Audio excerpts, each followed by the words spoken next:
Good morning, all of you. This is Siddhartha. A warm welcome to all of you. So, before reading the newspaper today, I like to tell you, friends, everybody has their own aspirations, own dreams.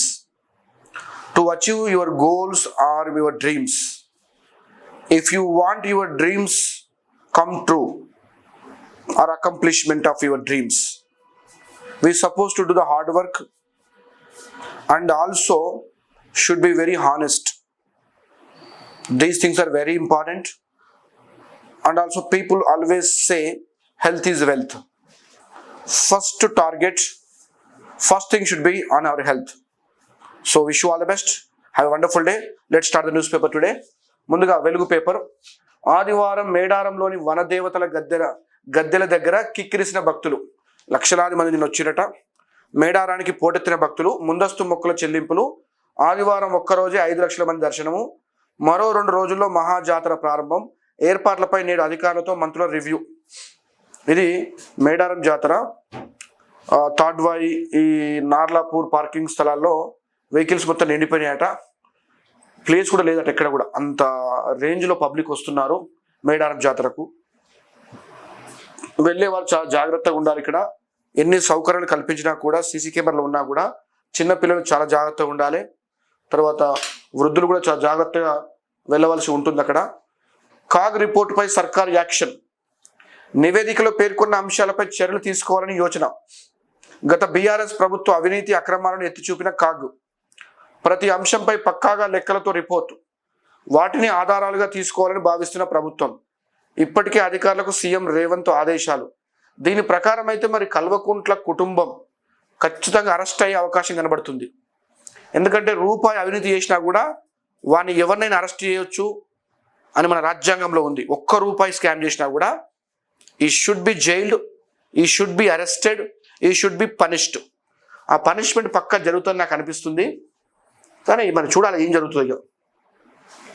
దేశంలో most popular CM Naveen Patnaik. దేశంలోనే అత్యంత ప్రజాదరణ కలిగిన ముఖ్యమంత్రిగా Odisha CM Naveen Patnaik నిలిచారు. India today mood of the nation సర్వేలో 52.7 రేటింగ్తో టాప్లో నిలిచారు. నిజంగా నవీన్ పట్నాయక్ ఉన్నటువంటి చరిష్మా దేశంలో ఏ సీఎంకు లేదండి. ఆయన ఎక్కడ కూడా రెచ్చగొట్టే స్పీచ్లు, కులం పేరుతో, మతం పేరుతో పిట్ట కథలు, ఫ్యామిలీ ప్యాకేజ్ లేదు కాబట్టే ఆయనకు ఒక మంచి పేరు ఉందండి. Definitely we can appreciate him. Is a great personality. తరువాత ఆదివారం నానక్రామ్గూడలో ఫైర్ సర్వీసెస్ హెడ్ క్వార్టర్స్ ప్రారంభిస్తున్న Revanth Reddy garu, Patnam Mahender Reddy garu MLC, fire services DG Nagireddy. అడ్డగోలుగా సంతకాలు పెడితే శివబాలకృష్ణ గతే, సొంత తెలివిని రుద్దితే మేడిగడ్డ లెక్క అవుతుంది. సీఎం రేవంత్ రెడ్డి, మేము అపరమేధావులం కాదు, అనాలోచిత నిర్ణయాలు తీసుకోము, ఏ నిర్ణయంలోనే అనుభవజ్ఞ సూచనలు తీసుకుంటాం.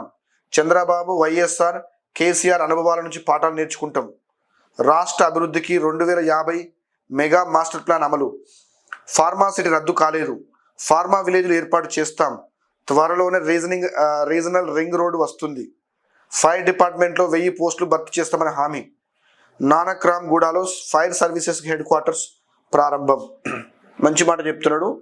నేను మేధావిని కాదు, మంచి నిర్ణయాలు ఎవరిచ్చినా తీసుకుంటాను, కష్టపడతాను, ప్రజల కోసం పనిచేస్తాను అని రేవంత్ రెడ్డి గారి స్టేట్మెంట్ మంచి మాట చెప్పారు. ఒకటి, కేసీఆర్ గారు చేసినటువంటి గొప్ప చండాలమైన పని ఏంటంటే, గొప్ప చండాలమైన పని. I repeat, why I'm saying this way. ఒక మంచి అవకాశం వచ్చింది ఆయనకు తెలంగాణ ఉద్యమకారునిగా. సరే, అది ఇష్టపూర్తి చేసిండా, కష్టంగా చేసిండా? 1500 మంది పెట్రోల్ పోసుకొని, డీజిల్ పోసుకొని జై తెలంగాణ అనుకుంటూ ఆత్మహత్యలు చేసుకుంటూ కేసీఆర్ ముందు పెట్టారు ఉద్యమ నాయకుడిగా. తర్వాత తెలంగాణ వచ్చింది, సీఎం అయ్యిండు, కొడుక్కో జాబ్ వచ్చింది, అల్లునికో జాబ్ వచ్చింది, కూతురుకో జాబ్ వచ్చింది, తర్వాత ఇంకొక మేన అల్లునికో జాబ్ వచ్చింది, తర్వాత ఒక మనమనికి ఒక జాబ్ మిస్ అయింది. అందరికీ జాబ్లు వచ్చినాయి. దాన్ని మంచిగా యూజ్ చేసుకొని ప్రజలకు సేవ చేసి ఉంటే, సర్వీస్ చేసి ఉంటే ఇంత చెడ్డ పేరు వచ్చేది కాదండి. ఎందుకంటారంటే పబ్లిక్ కూడా అర్థమైంది గ్రామాలలో. ఎన్ని రోజులు కేసీఆర్ కరెంట్ ఇచ్చిండు మాకు, తర్వాత ఇంకేమి ఇచ్చిండు, రైతు బంధు ఇచ్చిండు, బీసీ బంధు, ఎస్సీ బంధు, ఎస్టీ బంధు. ఇప్పుడు అన్ని బయటపడేసరికి అప్పుల కుప్పలు. చేసింది ఏం లేదు. లిక్కర్ దందా, రోడ్లు అమ్మే, రహదారులు అమ్మిండు, ఎక్కడ జాగ దొరికితే అక్కడ అమ్మిండండి. ఆఖరికి కొండలు గుట్టలు నాగులు యోగులు పూర్వ ప్రాంతాలను కూడా వదిలిపెట్టలే. వాటికి కూడా రైతు బంద్ చేసిండు. అవి ఎవరేయండి? కోటాను కోట్ల కోటీశ్వర్లే అవి. అది అర్థమైతే భయంకరంగా ఉంటుంది ముచ్చట. పటేల్స్ జాగలు ఒక్కొక్కరికి 500, 1000 ఎకరాలు. అంటే 500 ఎకరాలు ఉన్నోడు 1000 ఎకరాలు ఉన్నాడు మనం తప్పు పట్టొద్దండి. వాళ్ళు సరే, వాళ్ళ గతంలో వాళ్ళ పూర్వీకులు సంపాదించారు, తెచ్చుకున్నారు, తప్పేం లేదు. ఎవరికి ఎంత ఆస్తున్నా తప్పులేదండి. కానీ కోటీశ్వర్లకి 1000 కోట్లున్న ఆస్తిపరులకు కూడా రైతు బంద్ చేసుడు, అది ఎంత గలీజ్ పని అండి. అది పబ్లిక్ మనీ. సరే, నీకు అంత ప్రేమ ఉంటే నీ డబ్బులు వేసినా ఏం కాకపోవు. కేసీఆర్ డబ్బులో మీరు కష్టపడి కూలి పని చేసేస్తే ఎవడేమంటాడండి? ప్రజల డబ్బులు మీకు కూడా 600 ఎకరాలు ఉండే, మీరు వేసుకుంటుంది. అక్కడ చాలా గలీజ్ పేరు వచ్చింది. ఎవడు ఇప్పుడు మెచ్చుకుంటలేడు మిమ్మల్ని. కొంతమంది అవారగాలు మాట్లాడుతున్నారు, ఓ ఇంతకుముందు ఈడ కూలిపోలేదు, ఆడ కూలిపోలేదు. అరే సిగ్గులేని వాళ్ళారా, ఫస్ట్ క్వశ్చన్ అడిగితే క్వశ్చన్కి ఆన్సర్ చెప్పాలి. ఓ 250 పిల్లర్స్ ఉన్నాయి, ఓ 1,00,000 పిల్లర్స్ ఉన్నాయి, 2 కూలిపోతేంది? మరి రోజు పాలు తాగుతారు కదా, మీరు చాయ్ తాగుతారు కదా, 2 చుక్కలు విషం వేస్తే ఏమవుతుందండి? ఇన్ని పాలల్లా ఒక్క విషం వేస్తే ఏమైతే? ఒక చుక్క.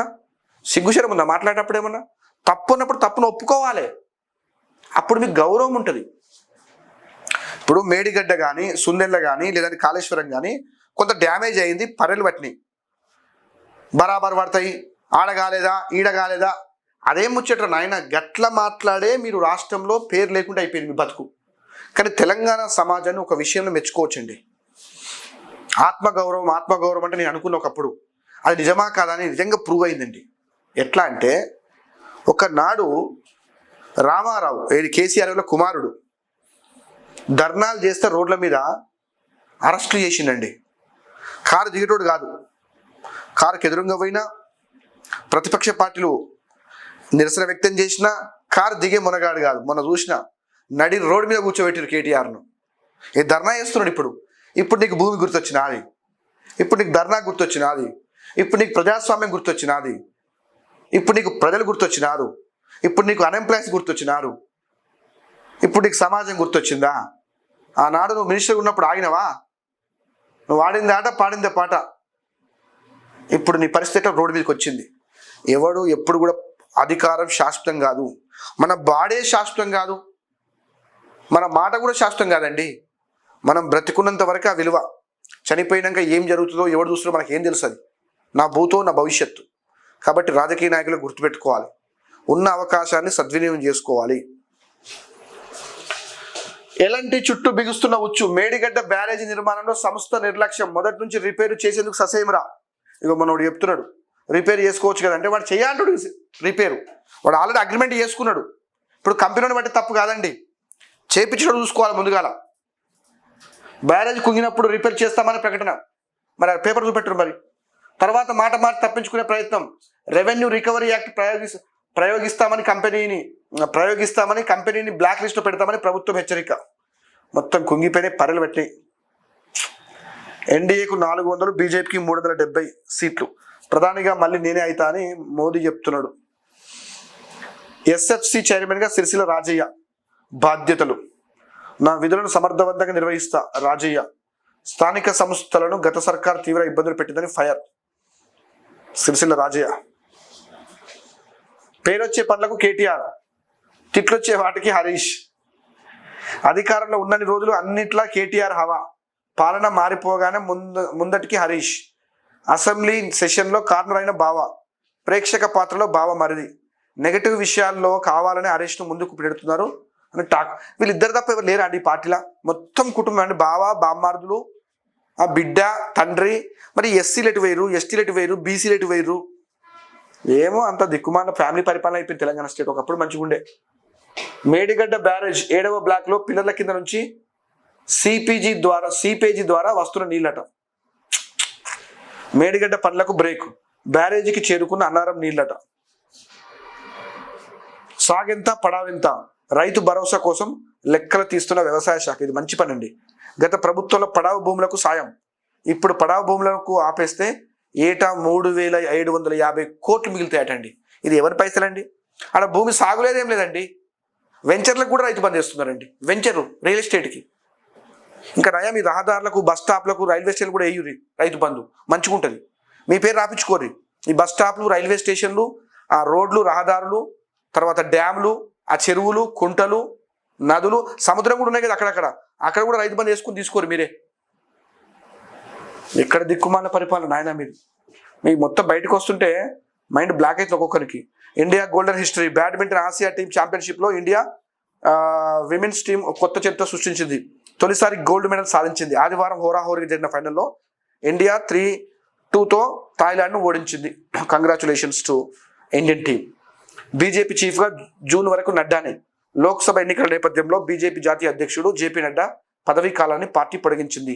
ఈ ఏడాది జూన్ వరకు ఆయనే అధ్యక్షుడిగా కొనసాగుతున్నారు.